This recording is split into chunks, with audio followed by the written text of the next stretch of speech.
विनम्रता का संस्कार व्यक्ति को जमीन से आकाश में, आसमान पर पहुंचा देता है। एक संस्कार विनम्रता का, और एक अहंकार व्यक्ति को आकाश में से जमीन पे गिरा देता है। एक एक ही चीज है विनम्रता। श्रद्धेय स्वामी जी महाराज की विनम्रता, इतना पुरुषार्थ करके जिस व्यक्ति ने पिछले 50 साल से कभी पेट भर के तो खाते नहीं देखा। मैं लगभग 30 वर्ष से स्वामी जी को बहुत नजदीक से देखा है, उनके साथ जुड़ी हुई हूँ पिछले 30 वर्षों में। गुरुकुल में पढ़ते थे, गुरुकुल खानपुर में, तब से, उसके बाद कालवा आए हैं, और कभी भी तो उनको पूरा पेट भर के खाते नहीं देखा। थोड़ा सा खाते हैं, आज भी बता रहे थे ना, और वो सच बोलते हैं, हमने देखा है। और कभी भी उनको पूरी नींद सोते नहीं देखा। इतना पुरुषार्थ किया। पढ़ाई करते थे तब भी पहले अब 3 बजे उठ करके अपने अष्टाध्याय याद करना, फिर गायों का गोबर डालना गुरुकुल खानपुर में, फिर उनके लिए वो ज्वार काट के लाना, फिर उसको उसमें से मशीन में से काटना, फिर गाय को खिलाना, उनको पानी पिलाना, सब गाय की सेवा करना, अपनी पढ़ाई भी करना। और अपनी पढ़ाई के साथ साथ कुछ आलसी ब्रह्मचारी भी होते थे, तो कहते थे अरे भाई रामकिशन हमारा भी होमवर्क कर देना, तो बोलते थे लाओ तुम्हारा भी कर देता हूँ। हेल्पफुल नेचर रही है शुरू से ही। उसके बाद मैंने देखा अपने दिव्य योग मंदिर में 97-8 में मैंने MA किया दिव्य योग मंदिर में ही रह करके, गुरुकुल कांगड़ी से। तो उस समय ज़्यादा कुछ था ही नहीं हमारे स्वामी जी के पास, छोटे से दिव्य योग मंदिर में रहते थे, और लगभग 25 विद्यार्थी थे उस समय। तो उन 25 विद्यार्थियों का खर्चा कैसे चलता था? या तो श्रद्धेय स्वामी जी महाराज कहीं प्रवचन, कोई संस्कार, कोई हवन आदि करके जो भी दान दक्षिणा मिलती थी, या तो पूज्य आचार्य श्री अपने हाथ से रहल में कुछ दवाई घोटते थे, फिर वो देते थे। तो उस समय फीस नहीं थी, अपनी इच्छा से कोई दे जाता, बस उतने मात्र से। लेकिन कभी भी स्वामी जी ने ये प्रदर्शित नहीं होने दिया हम विद्यार्थियों को कि किसी चीज़ का अभाव है। अगर स्वामी जी को सब विद्यार्थियों ने ये कहा महाराज जी आज तो देसी घी की जलेबी खाने को मन कर रहा है, तो उस दिन जलेबी बन जाती थी। वो कहाँ से आएंगी वो हमें नहीं पता। तो ये उदार नेचर उस समय से लेकर के और आज तक, आज भी हम सब एसी में रहते हैं, एसी रूम में रहते हैं, लेकिन स्वामी जी महाराज 50 डिग्री के टेम्परेचर भी उनकी जो कुटिया में, आप में से बहुत सारे तो देख चुके हैं, नहीं जिन्होंने देखा उनके लिए बता रही हूँ। कोई कूलर नहीं है, कोई एसी नहीं है, वो पंखा भी ऐसा ही है खड़खड़ करने वाला। तो वहाँ मिलने वाले जो है ना, मैं एक बार मैंने कहा महाराज जी यहाँ कूलर लगा लें क्या, आने वालों को दिक्कत होती है। बोल बढ़िया, थोड़ी देर रुकेंगे, उनको गर्मी लगेगी तो जल्दी चले जाएंगे, अच्छी बात है, ज़्यादा भीड़ नहीं होगी। खुद बहुत कम प्रयोग करते हैं, कोई उनके पास भोग का साधन नहीं है, दरी के ऊपर सोना, थोड़ा सा खाना और पुरुषार्थ आज भी। आज तो चलो उस दिन तो अभाव था, माना उतना पुरुषार्थ करना जरूरी था, लेकिन आज तो स्वामी जी महाराज के करोड़ों शिष्य हैं। अगर वो केवल ऐसे एक आसन पे बैठ जाएं दर्शन देने के लिए, तो सुबह से शाम तक दर्शन वालों की ही लाइन ना टूटे, और वो चढ़ावा भी चढ़ा के जाएं और दर्शन भी दें, तो बैठे बैठे ही बहुत कुछ हो सकता है। लेकिन स्वामी जी कभी भी योग का उपदेश नहीं देते हैं, स्वयं योग करके आते हैं, फिर यहाँ हमारे से ज़्यादा करते हैं, फिर यहाँ से जाने के बाद भी खुद करते हैं। और इतना सब करके भी स्वामी जी महाराज कितने सरल रहते हैं, कितने विनम्र रहते हैं, ये ज्ञानी की पहचान है, ये ज्ञानी की निशानी है। तो ज्ञान कोई शब्दों में नहीं होता है, उनके जीवन से, और वो सबकी आत्मा के अंदर बैठा हुआ परमात्मा उसको टच करता है, पता लगता है लोगों को कि किसके अंदर क्या है, वो महसूस होता है। इसलिए तो करोड़ों लोग जुड़े हैं, नहीं तो प्रवचन करने वाले तो बहुत लोग हैं, तो उनके पास तो मांगने से भी कोई देता नहीं है, यहाँ अपने आप आकर के भी देते हैं, तो इसीलिए देते हैं। तो ये पहला गुण है विनम्रता, ये एक व्यक्ति को जमीन से आसमान पे चढ़ा देता है। और एक ही दुर्गुण है अहंकार, वो आसमान पे चढ़े हुए व्यक्ति को जमीन पे गिरा देता है। रावण के पास किस चीज की कमी थी? चारों वेदों का विद्वान था, सबसे बड़ा धरती के ऊपर धनवान था, एक इतना ऐश्वर्य उसके पास, सोने की लंका, बहुत बलशालियों में बलवान था, इतना बल था उसके पास, बहुत बलशाली था वो। शारीरिक बल था, मानसिक बल था, आर्थिक बल था, सामाजिक बल था, सब लोगों को बंदी बना बना के रख लेता था, सब कुछ था, किसी चीज की कमी नहीं थी। एक ही चीज ने उसके सब कुछ को नष्ट कर दिया, अहंकार था। तो ज्ञान, अगर सच्चा ज्ञानी बनना है, हमें क्षेत्रज्ञ बनना है, तो यहाँ गीताकार ने कहा अमानित्वम, उसको अभिमानी नहीं होना चाहिए। तो शरीर के साथ जो एकात्म का भाव है, ये किसके कारण आता है? अभिमान के कारण आता है।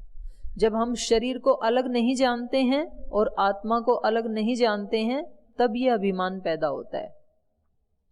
हमारे अंदर अभिमान किस चीज का होता है? या तो शरीर का, कि मेरा शरीर ऐसा है, मेरा शरीर सुंदर है, या तो फिर रुपए पैसे का, वो भी इस शरीर से ही कमाए, मैं इतना धनवान हूं, या तो पद प्रतिष्ठा का, कि मैं इतनी ऊंची पोस्ट के ऊपर हूं, या तो सामाजिक प्रतिष्ठा का, वो प्रतिष्ठा भी शरीर की ही है, कि मैं इतना प्रसिद्ध व्यक्ति हूं। तो ये सारे के सारे जो अभिमान हैं, ये किसके कारण आते हैं? अज्ञान के कारण, क्योंकि मैंने अपना स्वरूप इस शरीर को मान लिया है, इसलिए इस शरीर की खूबियों को मैंने अपनी खूबी मान लिया है, और उसके कारण मेरे अंदर अभिमान आता है। तो जब मुझे ये ज्ञान हो जाए कि नहीं, मेरा नहीं है कुछ भी, मैं बिल्कुल निर्लिप्त हूँ, खाली आया था बिल्कुल, और जाते समय भी ये सारा का सारा छूटने ही वाला है, तो फिर उसमें अभिमान नहीं आता है। दूसरे के धन में काहे का अभिमान आएगा? आप यहाँ पतंजलि योग पीठ में हैं, और यहाँ योग ग्राम में जाएंगे, निरामयम देखेंगे, यहाँ गुरुकुल देखेंगे, वानप्रस्थ देखेंगे, ये सारी समृद्धि देखेंगे, लेकिन ये सारा देख करके कभी अपने मन में ये थोड़ी आता है ये मेरा है। अच्छा तो लगता है, प्रयोग भी करते हैं, पर अभिमान थोड़े ही आता है, अभिमान नहीं आता है। क्यों नहीं आता है? क्योंकि हम जानते हैं वो मेरा नहीं है। तो ऐसे ही जब हम अपने भी शरीर और अपने भी आसपास, अपने घर का, अपने संबंधियों का, जो कुछ भी ऐश्वर्य मेरे पास है, उसको यदि मैंने ये जान लिया कि ये कुछ दिन का है मेरे पास, पता नहीं कब आंखें बंद हो जाएं और उसी दिन सब छूटने वाला है। इसलिए हमारे यहाँ ये ऐसी परंपरा है कि जब पैदा होता है तब तो व्यक्ति खाली हाथ आता ही है, लेकिन जब जाता है उस समय भी, कितना भी बड़े से बड़ा कोई धनवान क्यों ना हो, एक वस्त्र भी उसको नहीं देते जलाने के लिए, जो उसने पहन रखे थे ना उसको भी निकाल देते हैं। ये परंपरा है, ये एक मैसेज देने के लिए, एक संदेश देने के लिए कि बस जितने दिन आपका था आप भोग चुके हैं, अब आपकी छुट्टी, अब वो किसी और का हो गया है, अगले ही क्षण किसी और का हो जाता है।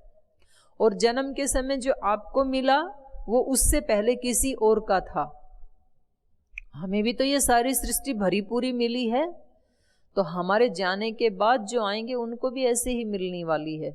आज हम जिस हॉल में बैठे हैं, जिस जमीन पे बैठे हैं, जिसको आज हम अपने आश्रम की जमीन मान रहे हैं, पतंजलि योगपीठ की मान रहे हैं, उससे पहले ये जमीन का टुकड़ा, इसके ऊपर कितने लोगों की मालकियत हो चुकी है। या जिस घर में हम रहते हैं उसको लगा लीजिए, जो घर आज आप अपना कह रहे हैं, वो घर 50, 60, 100 वर्ष पहले किसका था? आपके पिता का, उससे पहले उनके पिता का, उससे पहले उनके पिता का, उससे पहले उनके पिता का, उससे पहले उनके पिता का। तो कितने लोग उसको अपना कह चुके हैं, जिसको आज आप अपना कह रहे हैं, जिस टुकड़े को पता नहीं कितने लोग अपना कह चुके हैं, वो सब जा चुके हैं। और मुझे भी जाना है 20-30 साल के बाद, उसके बाद किसी और का हो जाएगा, वो भी चला जाएगा, उसके बाद किसी और का होगा। तो हम देख ही रहे हैं अपने जीवन में। तो ये ज्ञान यदि अंतर तक हमें बैठ जाए कि मैं बिल्कुल निर्लिप्त आत्मा हूँ, कुछ भी मेरा नहीं है, फिर अभिमान नहीं आता है व्यक्ति में। तो ये अमानित्वम, यदि ये ज्ञान हमें प्राप्त करना है तो शुरुआत हमें कहाँ से करनी है? अभिमान को छोड़ने से, शरीर के साथ एकात्म नहीं मानने से, संबंधों के साथ मैंपन, मेरापन नहीं मानने से। स्वामी जी महाराज भजन सुनाते हैं ना, मैं नहीं मेरा नहीं। मैं नहीं मतलब ये शरीर मैं नहीं हूं, ये शरीर मैं नहीं, और इस शरीर के साथ जो जो कुछ मिला है वो मेरा नहीं, मैं नहीं, मेरा नहीं, ये तन किसी का है दिया, माता पिता ने दे दिया ये तो।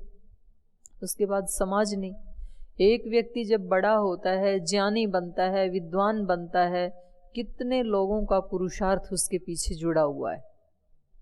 आपका बच्चा जो आज पढ़ लिख करके एक बहुत बड़ा ऑफिसर बन गया, उसके पीछे आपने कितना पुरुषार्थ किया, उनको पढ़ाने वालों ने कितना पुरुषार्थ किया, और वो जो पढ़ा रहे थे उनको अपने घर से आने के लिए उनके पत्नी, उनके बच्चे, उनको अकेला छोड़ना पड़ा, तो उन पत्नी बच्चों ने कितना पुरुषार्थ किया। और जो खाना वो खा रहा है 20 साल से, उस खाने को पैदा करने के लिए किसान ने कितना पुरुषार्थ किया, उन सब्जियों को उगाने के लिए एक माली ने कितना पुरुषार्थ किया, जो वो पानी पी रहा है वो कुआं खोदने के वाले ने कितना पुरुषार्थ किया, लेबर ने। तो हम देखेंगे तो हमारे इस जीवन को बनाने में करोड़ों करोड़ों लोगों का पुरुषार्थ जुड़ा हुआ है, तब जाके हम यहाँ पहुंचे हैं, ऐसे थोड़ी पहुंचे हैं। उस सब को यदि हम ध्यान में रखें तो फिर ये जो कुछ भी मिला है इसमें मेरा नहीं है कुछ भी, इसका सारे का क्रेडिट, सारा श्रेय किसको जाता है, उन सब लोगों को जाता है।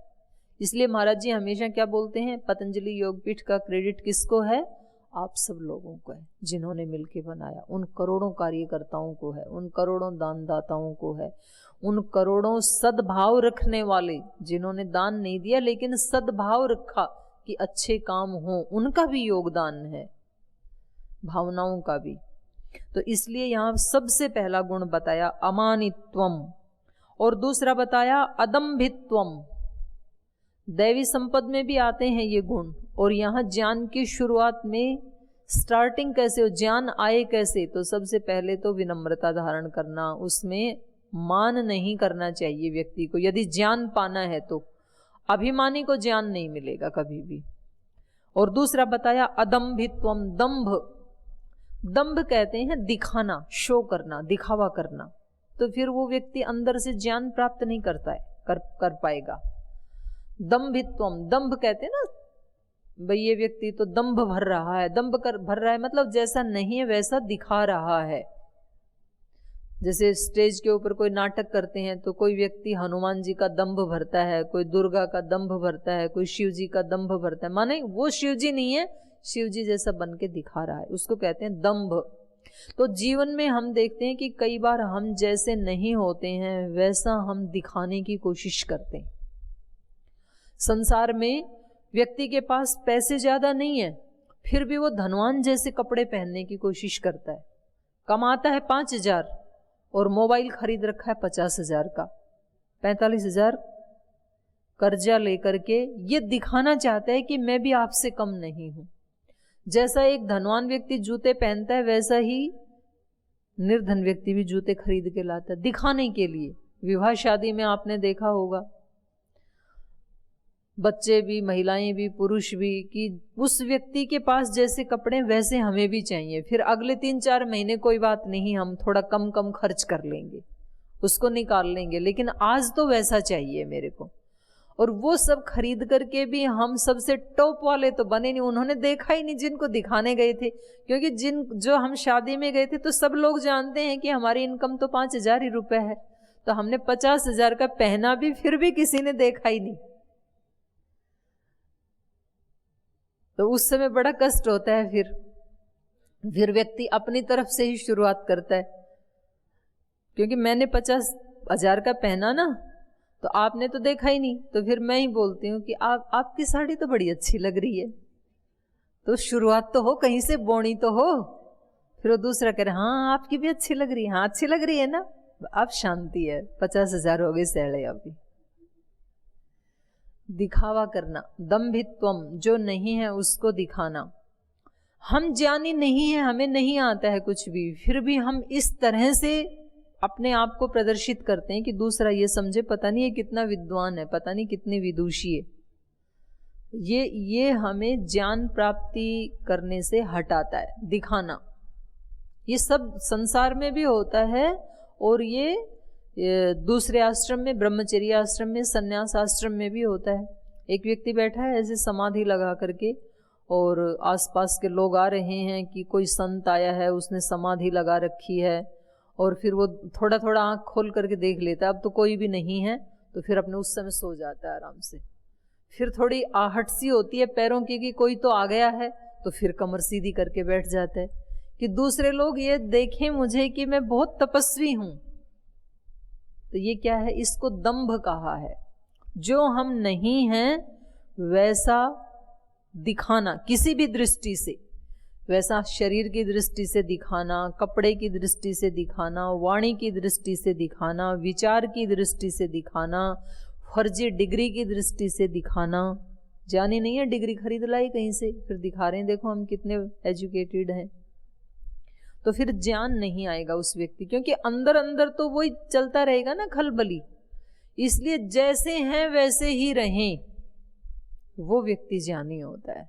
बल्कि ज्ञानी तो छिपाता और है, उसके पास जो है ना वो कहता है नहीं मेरे को नहीं आता कुछ भी, हम तो अपने सीधे हैं, जो सेवा बन पाती है सेवा कर रहे हैं। ऐसे ही बोलते हैं स्वामी जी महाराज, तो ऐसे ही रहते हैं हमारे पूज्य आचार्य श्री जी। तो ये इसकी दूसरी क्वालिटी है जिसको ज्ञान प्राप्त करना है, तो गीताकार कहते हैं अदम्भित्वम। तीसरा गुण कहा अहिंसा। अहिंसा परमो धर्म, ये दूसरे संप्रदायों ने भी कहा, भगवान बुद्ध ने भी कहा, भगवान महावीर ने भी कहा, और हमारे जो यम नियम अष्टांग योग की जहाँ से शुरुआत होती है उसमें सबसे पहला अंग है यम, और यम में भी पहला अंग है अहिंसा। तो अध्यात्म की जो आधारशिला है, जहाँ से अध्यात्म शुरू होता है, वो है अहिंसा।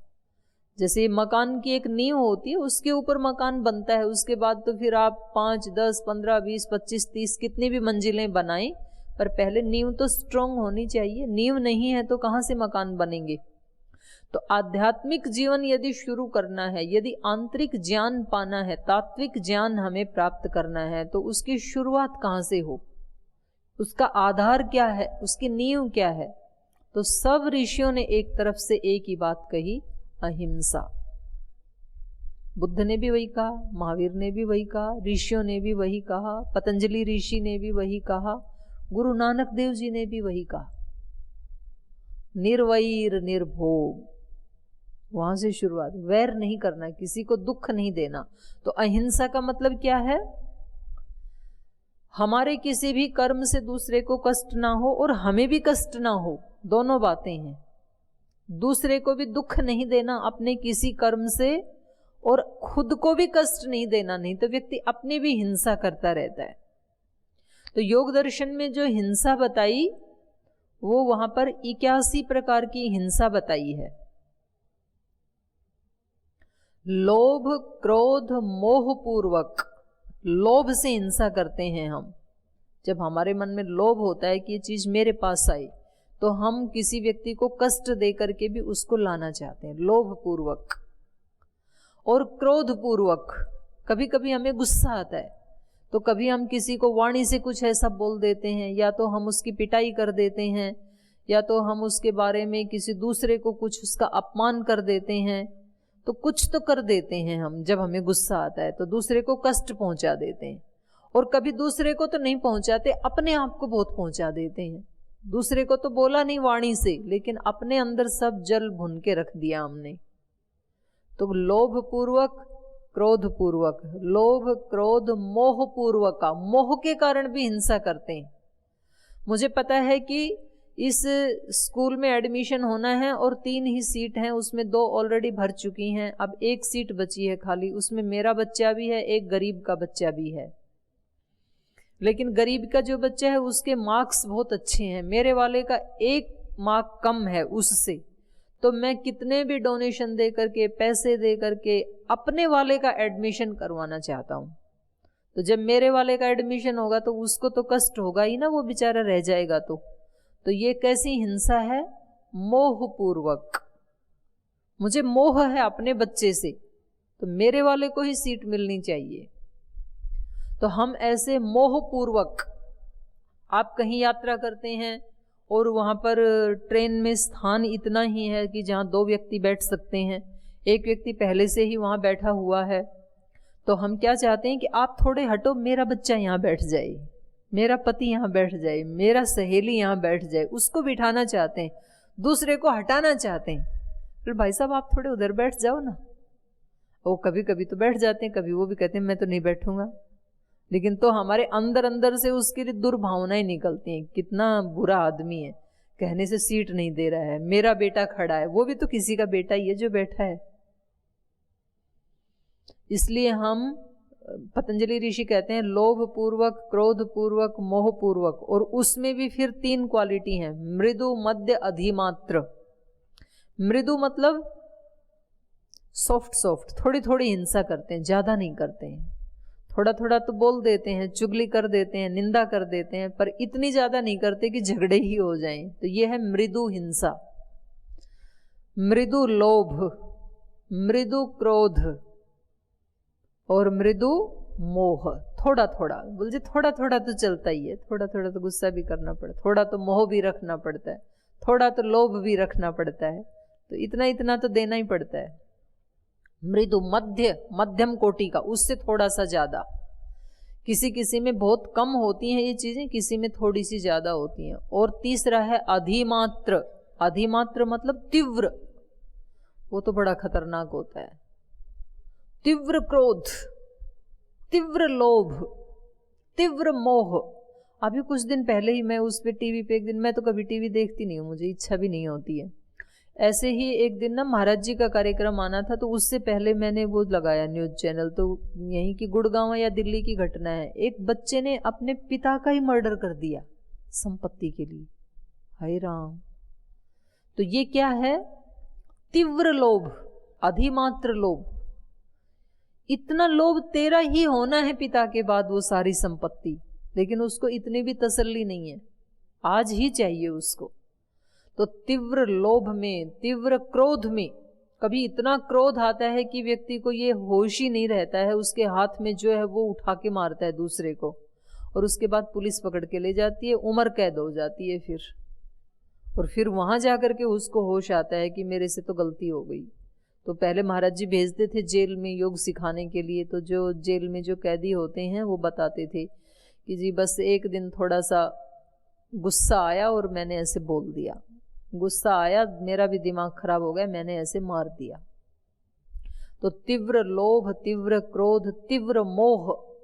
कभी कभी मोह के कारण व्यक्ति, किसी एक व्यक्ति को किसी दूसरे व्यक्ति से मोह हो गया, और उस मोह के कारण अपने घर को भी छोड़ दिया, बच्चों को भी छोड़ दिया, बीवी को भी छोड़ दिया, पति है तो पत्नी को छोड़ दिया, कभी पत्नी पति को छोड़ देती है, अपने कुल खानदान की आन बान मर्यादा सब दाव पे लग जाती हैं। तीव्र मोह के कारण सबको कष्ट दे देते हैं, इसको हिंसा कहते हैं। कितने लोगों को दुख दे दिया हमने अपनी इच्छा को पूरा करने के लिए। तो ये मैंने बताया था लोभ पूर्वक, क्रोध पूर्वक, मोह पूर्वक, और वो भी मृदु, मध्य, अधिमात्र, 3 प्रकार के हो गए। तो 9 प्रकार की हिंसा हो गई। और वो भी फिर लोभ, क्रोध, मोह पूर्वका, मृदु, मध्य, अधिमात्रा, दुख, अज्ञान, अनंत फला। वो फिर अत्यंत दुख देने वाले, अत्यंत अज्ञान वाले, और अनंत समय तक हमें निम्न योनियों में ले जाने वाली है ये हिंसा। तो इसकी वैसे तो वहां पर ये बताया कि ये तो मोटी मोटी हिंसा बता रहे हैं हम, वैसे तो जितनी प्रकार के मनुष्य उतनी ही प्रकार की उनकी हिंसाएं, और कभी तो एक एक व्यक्ति में भी अनेक अनेक प्रकार की हिंसाएं होती हैं। कभी कभी वही व्यक्ति लोभ से युक्त हो जाता है, कभी कभी वही क्रोध से युक्त हो जाता है, कभी वो मोह से युक्त हो जाता है, कभी वो व्यक्ति थोड़े थोड़े मोह से होता है, कभी ज्यादा से होता है, कभी मध्यम स्तर का होता है। तो एक ही व्यक्ति की बहुत सारी अनंत अनंत प्रकार की हिंसाएं हैं। तो सब मनुष्यों को मिला करके, सब प्राणियों को मिला करके तो अनंत हिंसाएं हैं। तो जिसको ज्ञान प्राप्त करने की इच्छा है उस व्यक्ति को सबसे पहले यहाँ से शुरुआत करनी है कि मुझे अहिंसक बनना है, निर्वैर बनना है। ये अहिंसक कैसे आए हमारे जीवन में? बनना तो है, बना तो नहीं जाता। कैसे बने? अहिंसा का मूल है प्रेम। जहां प्रेम होता है ना, वहां हिंसा नहीं होती है। मां को अपने बच्चे से प्रेम होता है, इसलिए मां अपने बच्चे की हिंसा नहीं कर सकती है। शेर जैसी जो शेरनी खूंखार प्राणी है, जो शेर जिसका जन्म ही हिंसक प्राणी ही कहा जाता है उसको, लेकिन वो भी अपने बच्चे को नहीं मारती है, उसको दूध पिलाती है। शेरनी भी, बिल्ली चूहे को तो मार देती है तुरंत, लेकिन अपने बच्चे को गले से पकड़ती है ना, तो भी इतने सॉफ्ट पकड़ होती है उसकी। वो ही दाढ़ जब चूहे को दबाती है तो क्रूरता से दबाती है, उसकी जान ले लेती है। और अपने बच्चे को जब गले से पकड़ती है तो बहुत सॉफ्टनेस से पकड़ती है, उसको नहीं मारती, उसको खरोंच भी नहीं आने देती अपने बच्चे को। तो ये क्यों ऐसा करता है? वो तो हिंसक प्राणी है, अपने बच्चे को क्यों बचा रहा है? उसमें प्रेम है। तो जहां जहां हमारा प्रेम होता है, प्रीति होती है, वहां वहां हम अहिंसक होते हैं, हिंसा नहीं करते हैं वहां। तो अहिंसा का आधार क्या है? प्रेम। और प्रेम का आधार क्या है? प्रेम हम किससे करते हैं? प्रेम हमारा किससे बढ़ जाता है? प्रेम का आधार है सेवा।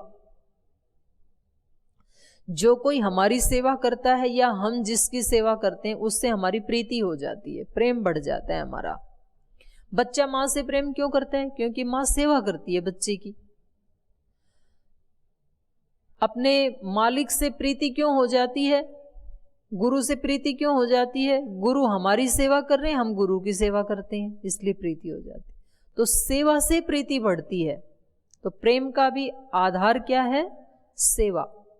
और सेवा का आधार क्या है? सेवा किसकी करते हैं हम? सेवा का आधार है अपनापन। जिसको हम अपना मानते हैं उनकी सेवा करते हैं हम। मां अपने वाले बच्चे के लिए तो रात भर जग सकती है, लेकिन पड़ोसी का बच्चा यदि बीमार है तो फिर झुंझलाती है। पूरी रात हो गई, आज इस बच्चे ने सोने नहीं दिया, फिर झुंझलाती है पड़ोसी वाले के लिए। अपने वाले के लिए दुआ मांगती है कि किसी तरह बच्चे को नींद आ जाए। तो हम सेवा उनकी करते हैं जहां अपनापन लगता है हमें, कि ये मेरा अपना है, मेरा अपना पति है, मेरी अपनी पत्नी है, मेरे अपने बच्चे हैं, मेरा भाई है, मेरी बहन है, मेरा मित्र है, मेरा पड़ोसी है, मेरा गुरु है, मेरा शिष्य है, मेरा देशवासी है, मेरा समाजवासी है, मेरी जाति वाला है, मेरे गोत्र वाला है। जहां मैंपन जुड़ जाता है वहां हम सेवा करते हैं।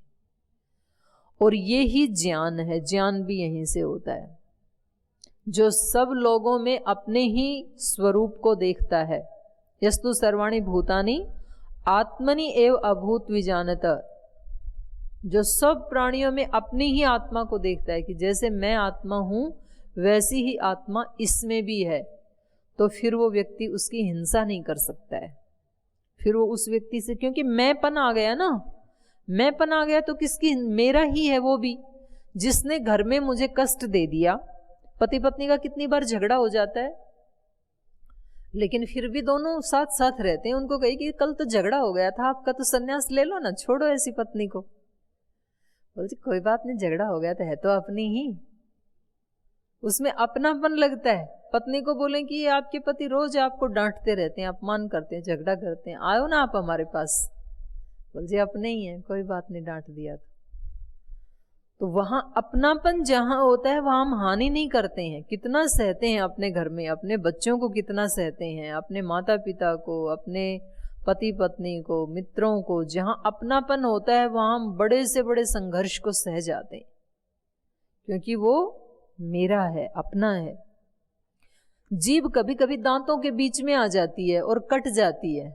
दांतों ने हिंसा की ना जीभ की, तो क्या दांतों को तोड़ते हैं क्या हम कि तुमने जीभ को काटा इसलिए अब तुम्हें हम बताते हैं, तुम्हें भी नहीं छोड़ेंगे? क्यों नहीं तोड़ते हैं दांत को? क्योंकि दांत भी मेरा ही है, जीभ तो कटी गई, एक पीड़ा तो हो ही गई, इसको यदि तोड़ा तो पीड़ा डबल हो जाएगी, इसलिए इसको बचाना। कोई नहीं, दांत मेरा ही है, तो मेरे से ही तो मेरे की हानि हुई। तो जहाँ मेरापन आता है तो वहाँ हम क्षमा कर देते हैं, वहाँ हम सहन कर लेते हैं।